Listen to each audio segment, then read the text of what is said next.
एक और अहम खबर है, इंटरबैंक मार्केट में डॉलर 3 रुपए 73 पैसे की कमी रिकॉर्ड की गई है। इंटरबैंक में डॉलर 208 रुपए 20 पैसे पर ट्रेड हो रहा है। 22 जून को डॉलर 211 रुपए 93 पैसे पर बंद हुआ था। इंटरबैंक में डॉलर 2 माह में सबसे बड़ी कमी इस वक्त देखी जा रही है। कफील अहमद हमारे साथ मौजूद हैं, उनसे बात करेंगे और जानेंगे मार्केट की सूरत हाल। जी कफील।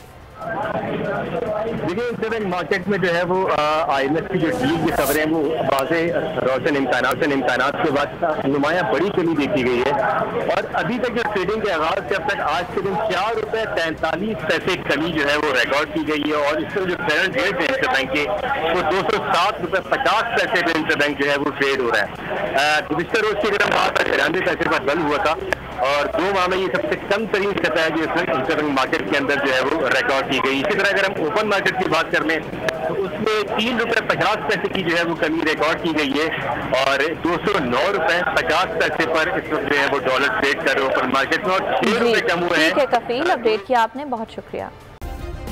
सब्सक्राइब करें और बेल दबाएं ताकि कोई खबर रह न जाए।